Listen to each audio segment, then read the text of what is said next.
Hey everyone!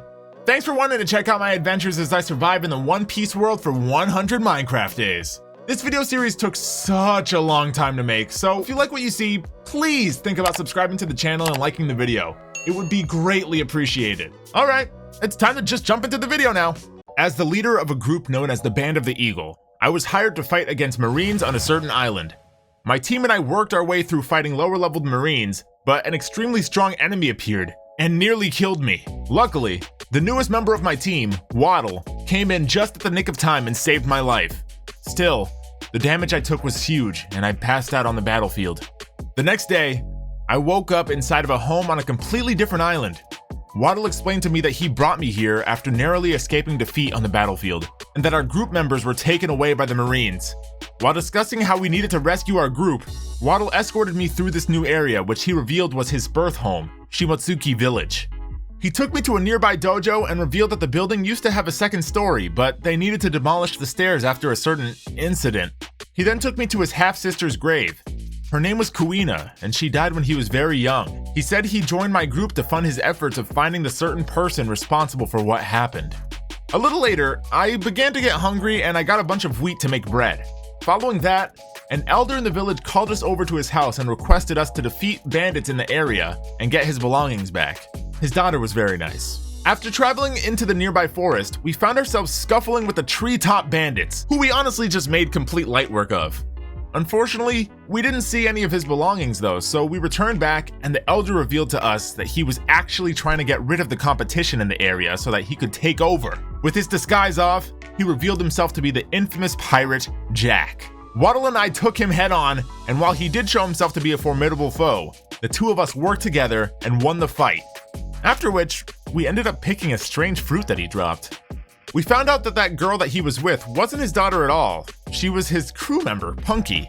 She explained that she only tagged along with Jack because she wanted a means of going off on an adventure, but she regretted it after realizing how annoying and mean he was. She continued by stating that she's a scientist and actually created the fruit that he dropped, which was an artificial devil fruit created to be a copy of the string fruit owned by Don Quixote do Flamingo, a warlord. She requested to join our team for the time being, and after we accepted, Waddle ended up eating the fruit. On day 3, Punky took us over to a pirate ship posted on the coast of the island. It belonged to the Brunch Pirates, who she claimed were terrible people.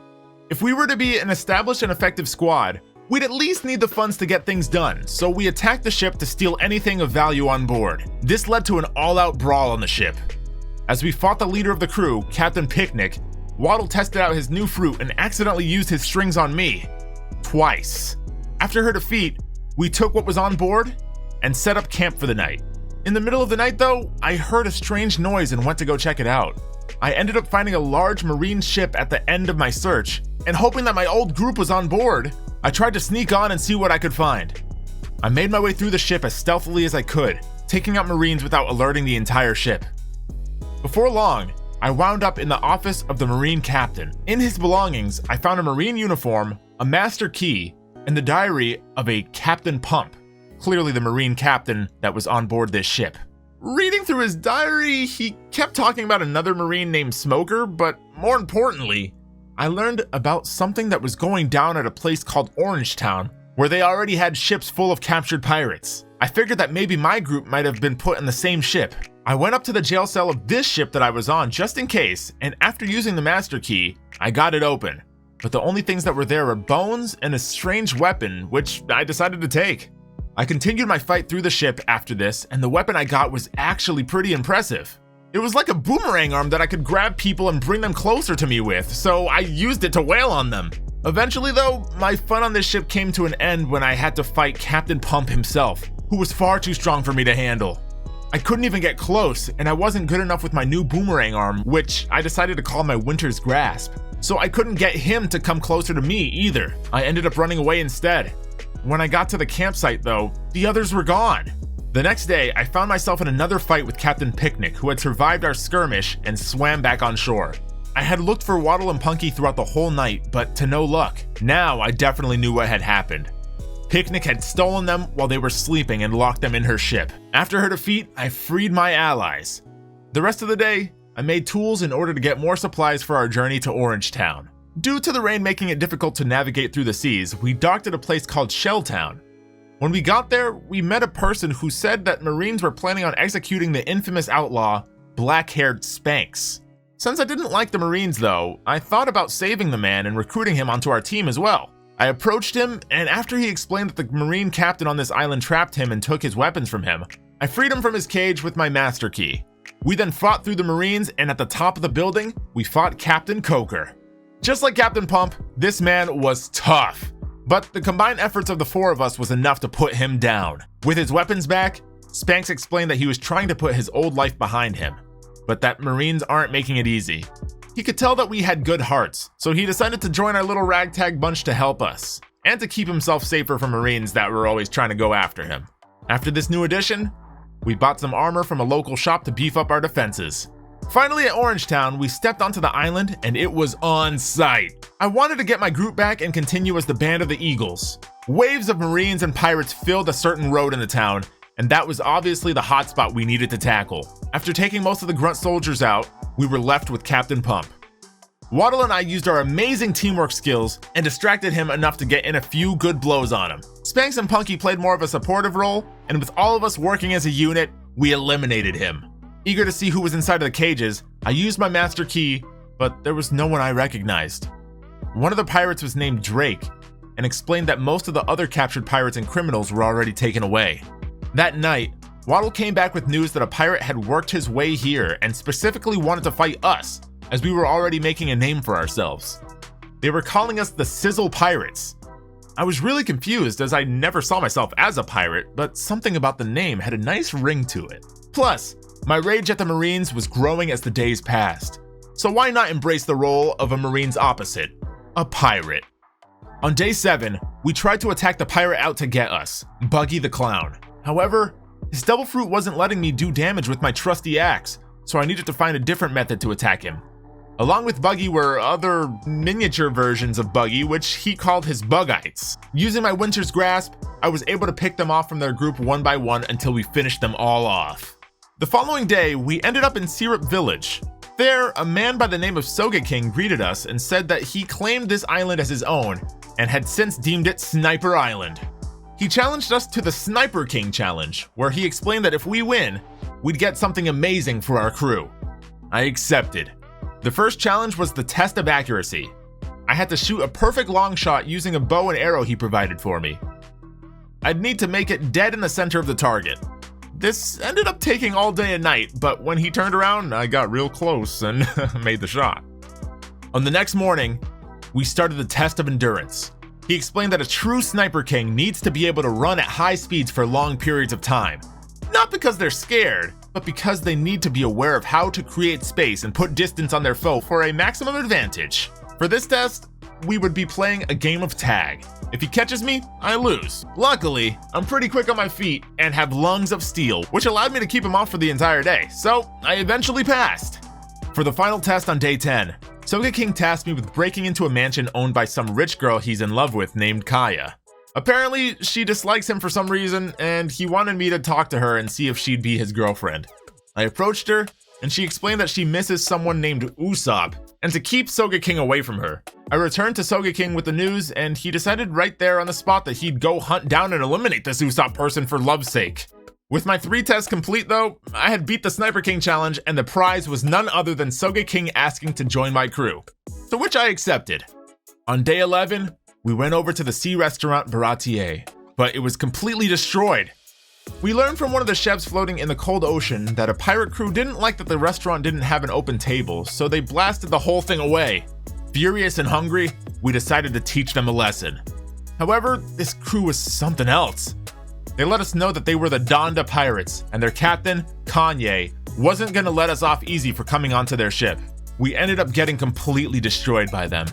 After being thrown overboard upon our defeat, I had spent the entire night swimming through the sea trying to keep my crew alive. I eventually managed to stumble upon an island and pulled them onto shore. We went over to a nearby inn for a good night's rest, but the innkeeper explained that his daughter ate some weird fruit and now had some illness where her nightmares are coming to life. We went upstairs and the poor girl was clearly going through a lot. We set out into the woods nearby and fought off through all of her nightmares which had escaped into there. It was no wonder that there was no signs of anyone else in the town we were at. Everyone must have either ran off or gotten killed by these creatures. After a lot of lesser fights, we came across the king of the nightmares, Nightmare Luffy. This guy hit much harder than all of the rest, and the 5 of us were pushed to our utmost limits to stand toe-to-toe with this ferocious enemy. If this had been a one-on-one, it would have been a completely different ballgame. Luckily, with our combined efforts though, the final nightmare was taken care of. Back at the inn, our job led to much relief, even if just for a brief period of time. We were allowed to stay for the night, but the innkeeper pleaded for us to go to the other side of the island the following day to convince the mayor that his daughter isn't a monster. If we didn't do it, the mayor would order something very bad to happen to her. On day 13, Punky and I went to the other side of the island, and the mayor clearly didn't seem like he wanted to listen. This is when Punky had an idea and told me to trust her, so I did just that and we headed back over to the inn. By the next day, Punky already had the solution to this girl's issue. She worked all night and whipped up a contraption that would pump this girl's nightmares with nothing but images of money and gold. Sure, she would be terrified of currency, but the nightmares would cause her to spawn in gold and money, essentially making her this village's most valuable person rather than their most despised one. With this invention, the village allowed us to take some of the first wave of their riches, which I gladly accepted. On day 15, we got to a place called Arlong Park. No one was there though, so we went down a nearby path close to a nearby village. There, we found a fisherman who thought I was a new recruit in his crew since I was also a fisherman. I explained that I was just a pirate passing by and I didn't want any trouble. In Kokoyashi village, we talked to one of the townsfolk who explained that Arlong Jr. took over recently and is trying to get revenge for his father's defeat. He's also looking for a certain man in particular. Spanx was acting real sus after that whole conversation and wouldn't look me in the eye. I insisted that he talk to us about whatever was on his mind, so Spanx explained that he got the name Spanx because of what he used to do. He was considered a menace, a demon even, who would go around spanking whoever he was tasked to spank until their booties turned bright red. It was only after he met a certain one-armed man with red hair that spanked him that he realized the error of his ways. Back in the day, he used to get hired by Arlong to give Arlong Jr. spankings, and now he feels terrible about it. After that talk, we discovered a house surrounded by tangerine bushes, so we took a few of them. I then noticed a grave for someone named Bellamere, but Waddle broke part of it and deemed this as his sister Kuina's second grave now. We then chopped the wood down to make a new ship to sail on.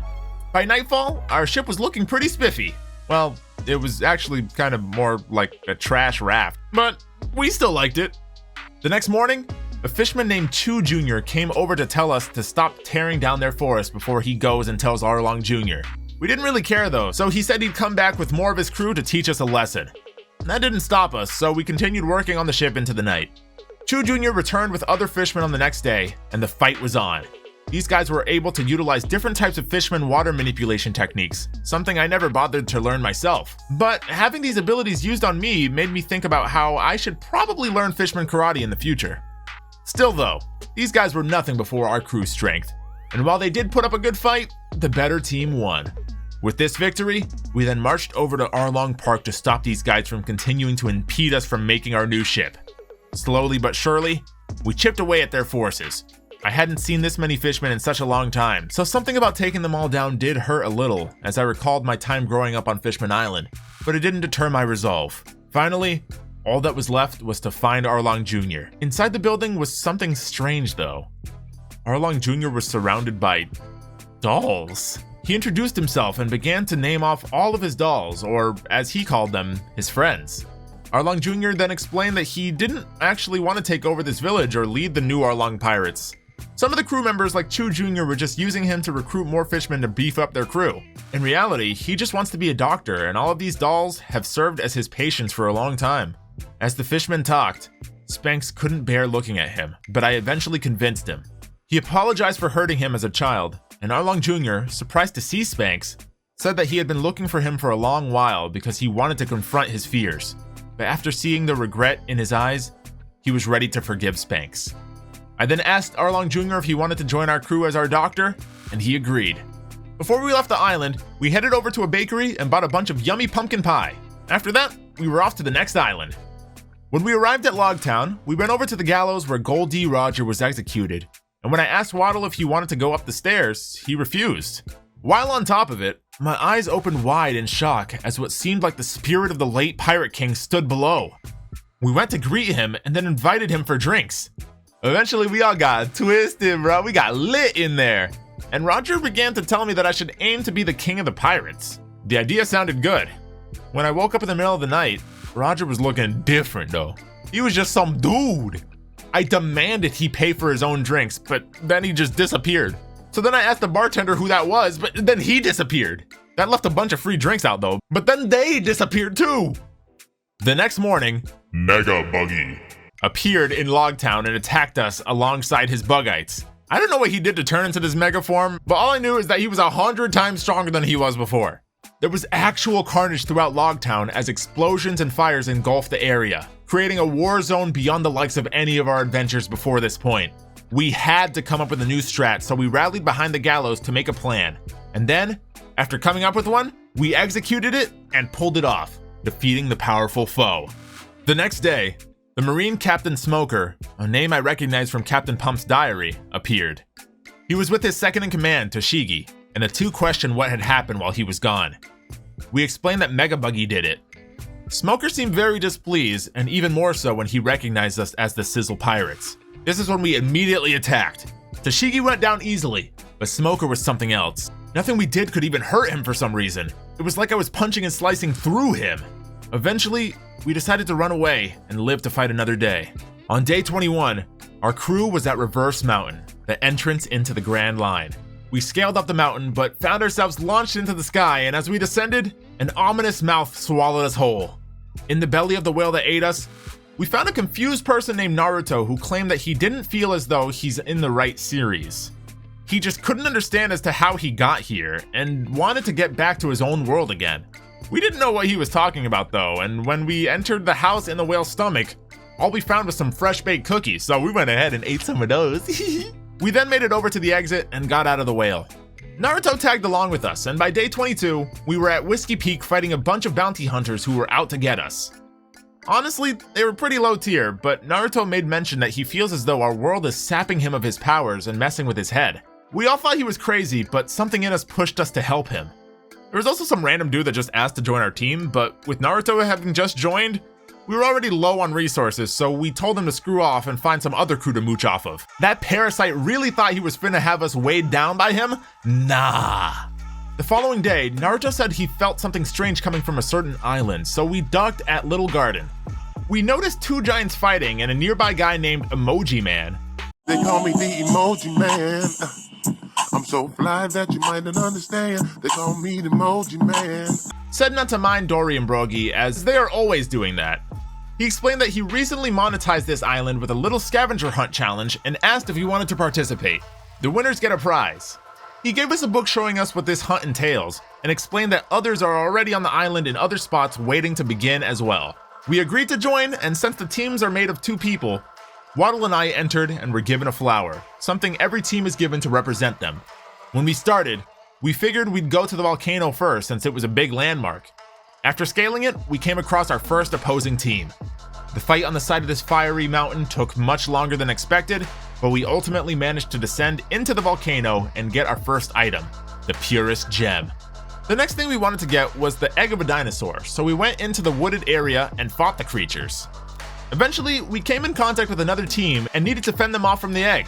Before long, we had both the dinosaurs and the other teams knocked out, and we got the item. That night, we summoned a demon just like the scavenger hunt had wanted as well. I didn't know Waddle was a follower of the blood arts, but he told me that demons are always whispering in his brain. I just left that one alone and we moved on though. On day 25, Waddle and I spotted the lifeless bodies of the 2 giants that were fighting when we first got to the island. When we approached the ones who did it, we were immediately attacked. It was the pirate who I had saved back in Orangetown, Drake. He explained that he's the captain of the certified lover boy pirates, and was going around collecting all the flowers of all the different teams, and we're next. The fight was on, and Waddle and I mobilized into gear. Drake had a similar fighting style as the Captain Kanye guy we fought before, as they both utilized Hot Fire album records as a mean of combat. These proved to be quite powerful weapons, but we still managed to take the win. With the team defeated, we got the flowers, and Waddle also found that they had gotten a giant heart, which was the final item we needed for the scavenger hunt. Having completed all of the list, we returned to the Emoji Man. Pulling all the holes in my emoji clothes. Emoji, yeah, emoji, emoji. who gave me a devil fruit for winning the competition. So I ate the mysterious absorb fruit. The following day, I used the devil fruit to absorb some of a fire that we had started and some electricity coming from one of Punky's devices. With my ability, I could store certain elements and energies inside of my body, and as long as I was charged up with whatever I was absorbing, I could produce the same thing I absorbed. Still on Little Garden, Naruto's strange feelings persisted until we reached a weird skull cave. In there, we discovered strange men, and after one hit me, I found myself somewhere else. It was as if I was in another dimension, some middle ground between two different dimensions. While there, I ended up seeing weird visions of Waddle and I in a completely different world, and the weirdest part? Naruto was there too. When I snapped out of it, we were out of the cave, and as I tried to explain what I saw to Naruto, I witnessed what being in this world was doing to him firsthand. His appearance had changed drastically before my very eyes. He also wasn't saying that he was from the Hidden Leaf Village anymore, something that he had previously said. Now, he was from somewhere called Wano. Naruto was becoming a One Piece character! Arlong Jr. had told us about a place called Drum Island where we could go get some medical supplies to try and help Naruto, so we landed there on day 27. However, things were really weird when we got there and all the citizens were rabbits. Waddle then found a sword shop, and when we found one that he enjoyed, we paid the Bunny Man shop owner. At night, we saw that one of the bunny people wrote on a sign that we could help them by getting to the castle in the kingdom. The next day, we headed over to the castle in the thick snow, and Waddle used his string fruit to go all the way up and pull us up afterward. At the top of the castle, some Yetis immediately attacked us, but they were quickly overwhelmed by our overwhelming might. We returned to the town that night, but everyone was still a bunny person, so we were really confused. On day 29, the Merry Christmas Pirates showed up due to their commanders, the Yetis from the day before, being defeated. A battle encompassed the area as a result of our arrival. Among the enemy crew, we fought against Captain Cookies, who ate the mythical human fruit, Model Santa Claus, which allowed him to produce and transform anything into something that had to do with winter. Alongside him was Ann Milk, who ate the mythical Deer fruit, Model Rudolph. Captain Cookies was clearly responsible for turning everyone into snow bunnies, so we needed to take him down. After the defeat of Ann Milk, we were on Cookies real quick, and the crew was taken down. With everyone back to normal, we spoke to Dr. Kureha, who took all of our money in exchange for medical supplies. The next island we landed on was Alabasta, and we immediately saw that this war-torn land led to chaos throughout multiple streets. So much was going on that our crew ended up getting split up. Eventually, Waddle and I made it to a place in the desert called Spider's Cafe, and we started chowing down. We asked what was happening on this island, and one of the servers explained that Alabasta was going through a pivotal point, and that some other pirate crew led by some guy in a straw hat was going around challenging a criminal organization called Baroque Works. She explained that the leader of the organization is a guy named Mr. Zero, also known as Crocodile, but that there are rumors that he's a pawn for an even secreter, an eviler person named Mr. Negative One. Since these kind people fed us, we wanted to repay them by taking out the Shadow Leader. Especially since we couldn't pay them with real money since Dr. Kureha had taken it all. Day 31, we went to where they said that the secret leader would be, and Waddle stayed behind to fight someone named Mr. 2. I entered the area and found Mr. Negative One, Alligator. He explained that he was much stronger than Crocodile, but I had no idea what that really meant because I had never met Crocodile. But it honestly sounded to me like I was the true hero of Alabasta after I heard those words. When I defeated him, I found out the truth though. There was a Mr. Negative 2. His name was Steve, and he explained that there are actually another 43 other dudes in the negative side of the organization. So after defeating him, I decided I was done with this arc, and I didn't want to fight all of those guys, and I just left. Waddle had befriended Mr. 2 by the time that I came out, which was kind of cute, especially since he seemed like a pretty cool dude. The next morning, we reconnected with Punky, who had been working on a rain machine for the island. She tasked us with returning to the casino area where we were at before to get the closest source of water around. So I reluctantly did that, trying my best not to run into Mr. Negative 3. Luckily, no one showed up, so we got back, put the water into its spot, and Punky worked her magic. The next day, the rain had finally returned to the island. Punky's genius came through once again. As we looked for our other crew members, Smoker and Tashigi blocked our paths, and even though Tashigi went down pretty quickly, Smoker was still too much for us. Even after having gotten stronger since our last encounter, we were not able to hurt him. So we ran away again, eager to find our crew members and get off this island onto the next adventure. On day 34, We got to a place called Mocktown and immediately headed over to the bar. While enjoying my drink, two guys started fighting over whether the pies or the drinks that they were consuming tasted better. Later on, the guy who liked the pie started talking about how people's dreams never die. That crazy old man seemed like a cool dude to me. The following morning, we fought hostile people in a nearby forest. We heard from them about how this area holds a method on how to get to a sky island, so we kept going deeper into the forest. When we reached the end of the forest, we came across the house of Mont Black Cricket, who wasn't there. There was a sign there saying to use the cannon he left to get to the next island, so we trusted him in hopes of getting to the Sky Island. After being shot by the cannon, we landed on a mysterious island and came face to face with a familiar face. We were fighting against Kanye, the man whose crew destroyed the Baratier. And us. Our crews fought again, this time until the night, but we were clearly at a stalemate this time. We decided to hold a ceasefire on day 38, and Kanye explained that he doesn't really want to fight. He was on the island looking for a certain treasure. This immediately caught our attention and we decided to look for it as well. This treasure was very elusive though, so we ended up digging so many holes that day. On the following day, I stumbled upon a mink named Cheeks. Cheeks explained how this island is her home and the treasure is hers, but she'd be willing to give it to us if we defeat the terrifying creature that has been coming to this island every day. That night, Kanye and Waddle accompanied me to fight this monster, which was some sort of giant ogre. I completely understood why Cheeks was hiding from this thing because he was clearly no joke. Still, we outnumbered him, which left us with the advantage. The next day, we told Cheeks about the ogre's defeat, and with relief in her voice, she mentioned how the ogre must have not been as strong as she thought. She then turned into Mega Cheeks and explained that this treasure was actually the ogre's and that she was here to get it as well, following a map that she has. We fought her for a while, which proved to be a little more difficult of a fight than with the ogre, and after her defeat, we followed the map and reached the treasure. Unfortunately, Kanye knocked me out right when we found it though. We woke up 2 days later after Kanye's crew knocked us out, and Arlong Jr. asked me why I didn't know Fishman Karate, and then offered to teach me. He said that it would help me boost up my power even higher, so that stuff like that wouldn't happen anymore. We then spent the rest of the day making a vessel to get off of the island. The following day, Arlong Jr. and I stepped foot on a small, deserted island and went to work on training. He showed me the proper moves necessary to harness the power of controlling water, and before long, I was shooting water right back at him. The training was a success. On day 44, an island with a huge arena caught our attention. When we talked to the man in the front, he mentioned how the building appeared out of nowhere right before his eyes and he's using it to host a tournament. Naruto ran up and said that he recognized this place from somewhere, but he couldn't put his finger on it. It was as if he had already fought in this arena when he was younger. He eagerly requested that we join the tournament, and I told Naruto to calm down, but he said his name was now Sanruto. Still confused in all this, I just ended up agreeing. That night, we watched one of the fights, and after seeing Camo Steve win, it pumped us up. The morning of day 45, Waddle was up first and had to fight against a reindeer man named Tony Chopper. Waddle went in there confidently and proved why he was the second in command of the crew. Nothing Chopper could do was enough to really waver Waddle, and by the end, Waddle was the victor of the round. Later on, it was my turn, and I went head to head with a person named Killer.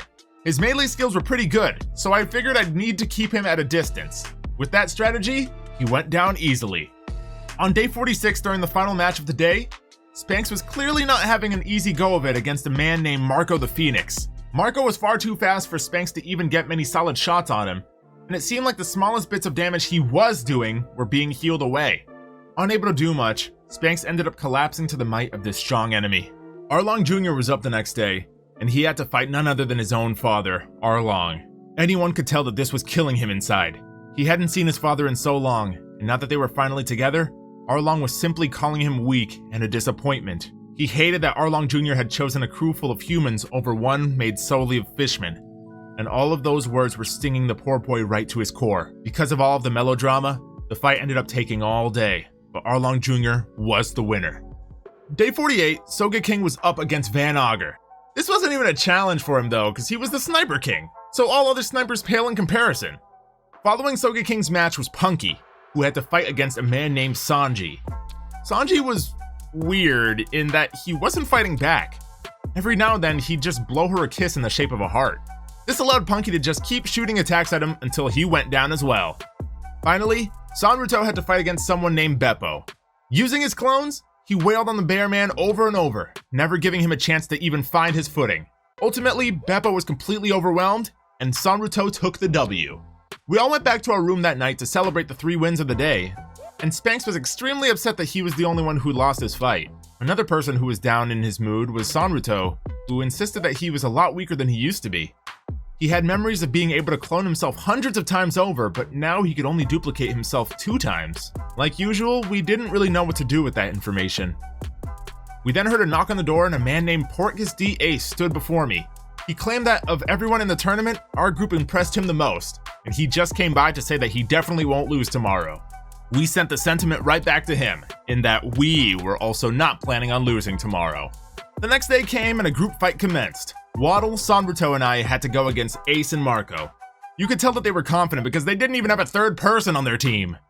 First, we tried to target Ace, but we found that we had the same problem against him as we had with Smoker.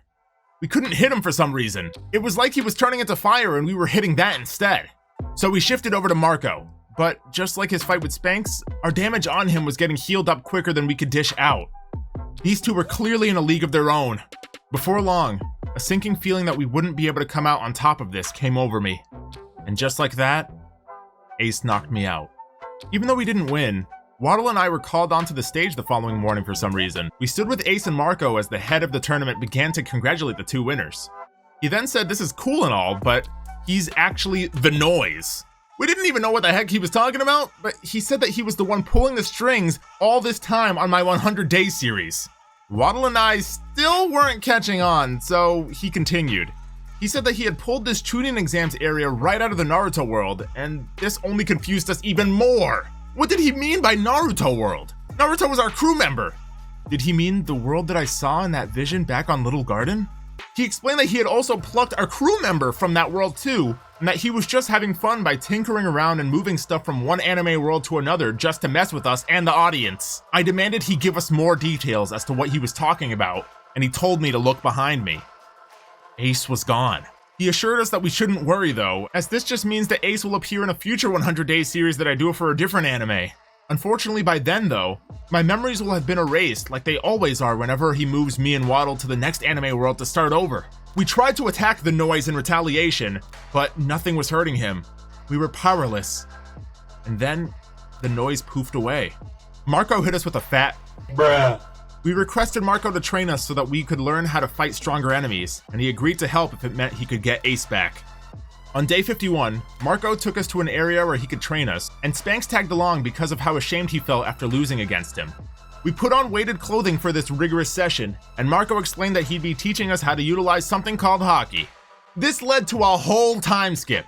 The 3 of us fought Marco nonstop for a long period of time, and while we didn't have 2 years, we did have 2 weeks worth of practice under our belts by the end of it all. On day 66, Marco talked to Spanx about how he feels that he's been holding himself back. He questioned if his gun was really his preferred method of fighting.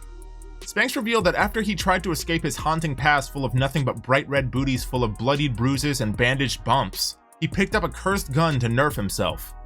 Spanx dropped the gun and picked up his 100-ton hammer, an upgraded version of the weapon that gave him his name. Spanx the Spanker was back. Marco and I both noted that this was a completely changed man now. As one final test, Marco sent us to take down the strongest creatures on this island to prove that we had mastered our training. By nightfall, we had defeated them all easily. The monster trio of this crew was now created by day 68. We were on a completely different level than back when we were at this tournament.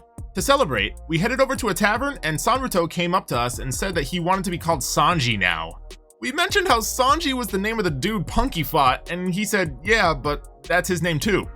And that he's a ninja from Wano, and that all those things that he was spouting before must have all been weird dreams. Now that we kinda knew the truth of what was happening, we could tell that Naruto was only getting much worse as time went on. The barkeeper girl said that she was really interested in what we were talking about and exclaimed her hatred for the life that she was currently living. So she ended up joining our crew because we kind of need another girl. We kind of have a bit of a sausage fest besides Punky, so yeah, we needed another girl to kind of round that out. Her name was Candy. On day 69, Sanji was feeling sick, so we raided a nearby marine base, and after fighting through their large numbers, we looted up their materials. We thought about staying there, but Candy had noticed that one of them called for reinforcements, so we kept it moving. Waddle did find a bottle of medicine before we left the camp though. We then spent the rest of the night roaming around through the lands trying to find a good place to rest. We needed to find a really comfortable area, so we spent the next day building a house so that Sanji could have a good place to rest up while Arlong Jr. worked to treat him.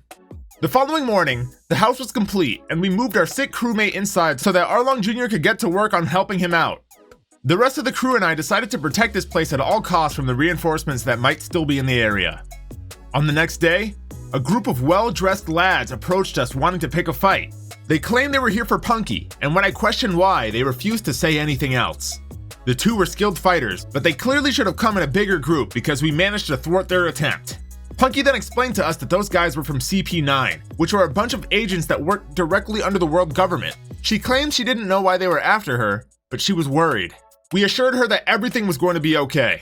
On day 73, another 2 agents from CP9 attacked us in hopes of getting to Punky. These guys were even more resilient than the last 2, so this was an even tougher battle. I had forgotten to charge my Devil Fruit ability, so I ended up using my Fishman Karate and my axe to fight them instead. The next morning, Arlong Jr. explained that Sanji did seem like he was getting better, but it was a slow process. He mentioned that Candy had gone on a hunt for a strange cucumber that the Marines from that camp we defeated had notes on, which apparently had healing properties. After stepping outside, Punky was nowhere to be found. I questioned if she had went with Candy, but Waddle showed me a note Punky left. In it, Punky revealed that she was Dr. Vegapunk's daughter, and she managed to track down the exact location of Laugh-Tale, the island that One Piece is on. This discovery made her wanted by the world government, so she ran away. The reason that she never told us about this was because she was afraid of the journey ending. But now that CP9 was after us, it was time to go back with them. Even with our crew being down in numbers, we knew what we had to do. Sogeking said that he would be able to track her down using her footprints in the area, so he led the way. This eventually got us back in the presence of Captain Kanye West and the rest of the Donda pirates. Once again, a battle between our crews brewed on into the night. Eventually by the morning, we came to another ceasefire. I told them that we had bigger fish to fry, and Captain Kanye explained that the world government was responsible for separating him from his bestie. So he wanted to help us catch up to Punky and stop the government agents that are doing this to our crew. After continuing to follow the tracks, Sogeking made the conclusion that Punky must be on a nearby sky island. Waddle used his fruit's ability to propel himself up, and after returning, he confirmed that Punky was indeed up there, but she was caged up with a really strong looking dude protecting her. Waddle then pulled us up there, and we immediately got into a fight with the man. After wailing on Rob Lucci for a while, he then turned into a big leopard, and while he did get stronger in that form, it wasn't enough to stop us from getting our crew member back. In the morning, we brought Punky back to Kanye's base. We then told Punky how important she is to all of us, and how we will battle any person who tries to break our family apart. She can rely on us to keep her freedom secure, because without freedom, is her life even a life at all? Tears welled in her eyes as I asked if she wanted to live. Emanating through her teary demeanor came words full of confidence and conviction. She exclaimed, "I want to live." She then got character development. Following that, Kanye asked if we could help him track down his old buddy that the world government took away from him. We said okay, but we needed to check on someone first. We returned back to the house, and Arlong Jr. said that he still needs more time with Sanji, so that meant we were free to help Kanye. Waddle and I eventually tracked down Kanye's old friend, which was none other than Drake. Drake tried to attack us, but Kanye stepped in, and they decided to settle whatever beef they had in the past right there and then. After trading a few blows, the 4 of us started hugging because we were all buddies now. The next day, Punky, Spanx, and Sogeking were hard at work on some contraption. Punky claimed that it would help us bypass any obstacle and take us directly to Laugh-Tale where the One Piece was at. She asked if we could go get some materials to help in the construction and fueling of this machine, so Waddle, Candy, and I went deep into the cave, and I used my Devil Fruit to absorb rocks, to which I used to carve out the walls of the area. We found some strange creatures there that attacked us, and we ended up freeing a man that was down there in their clutches.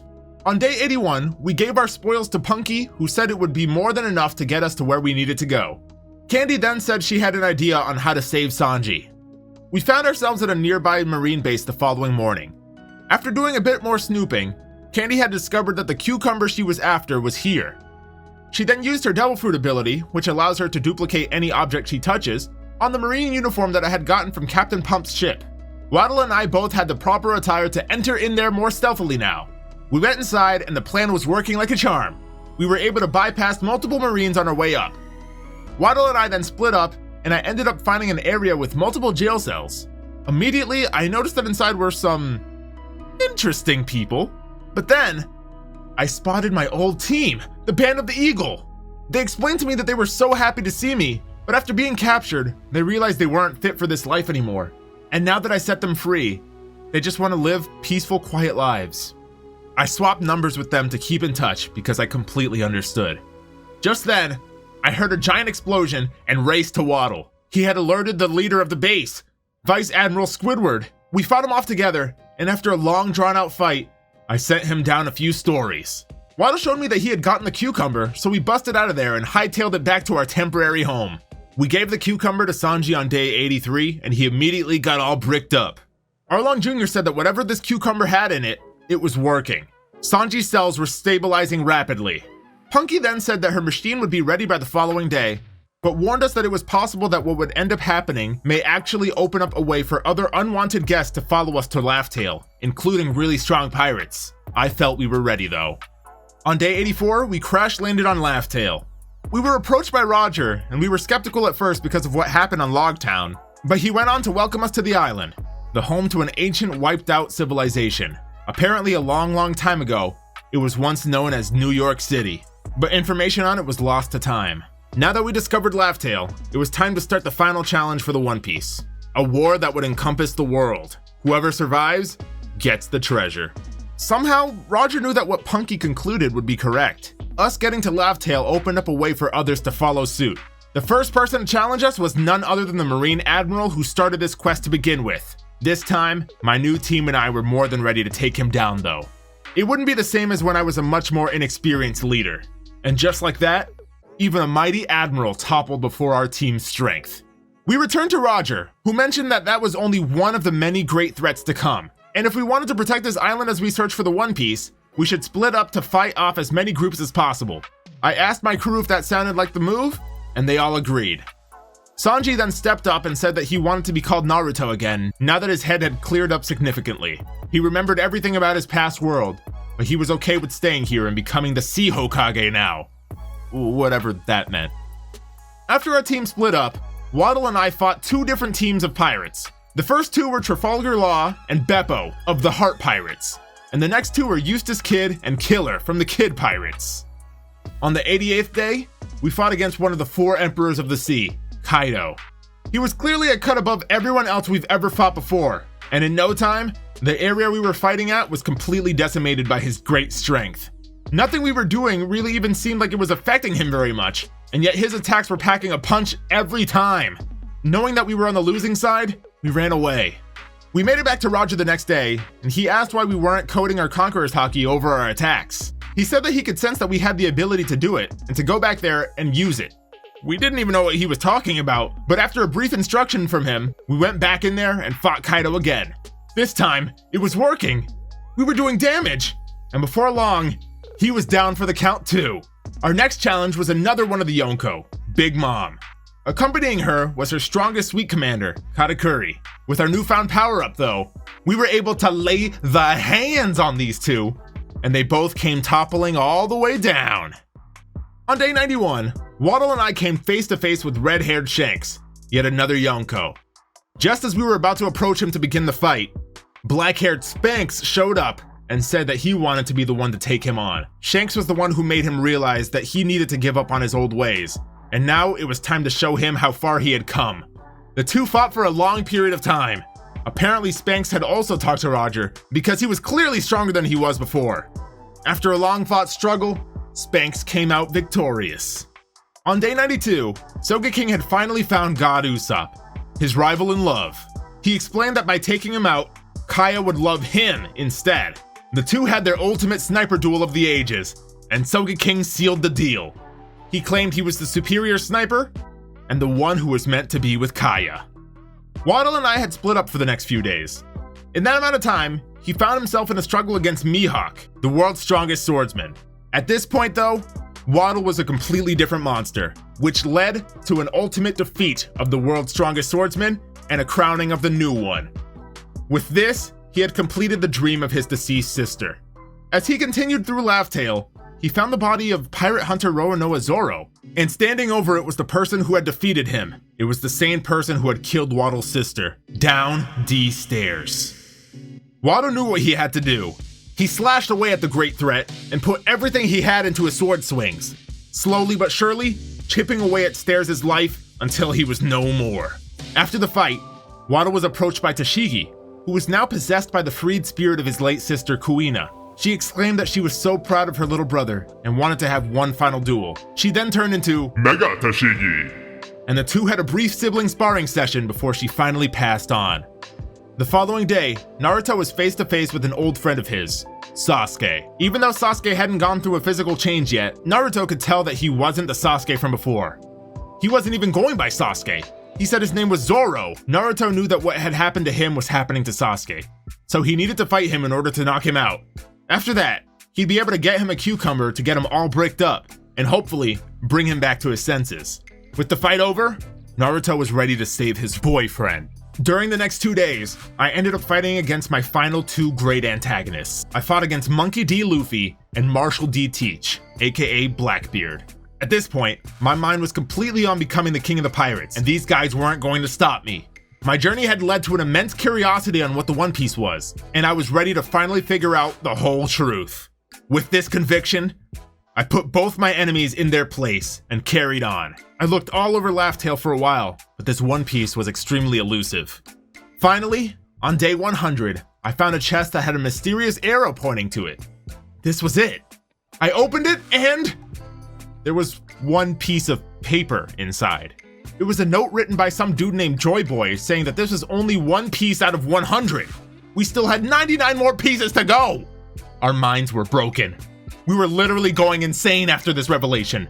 The only thing that made sense to do was laugh hysterically at how trash this reveal was. We then went back to Roger, who said that he also couldn't help but laugh when he found it. He mentioned that he wasn't finna go around and find another 99 pieces, so he decided to just die instead.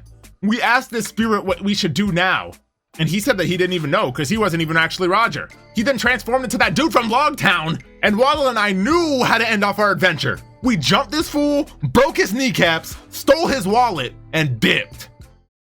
And with that, our journey in the world of Minecraft One Piece is over. Comment down below what your favorite part was and any suggestions that you might have for a future series. If you like this video, please consider subscribing to the channel, liking the video, and clicking on the notification bell. It would mean so much to me.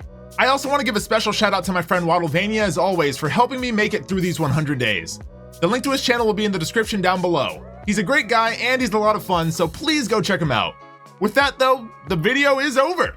Thanks for watching. See you later. Bye.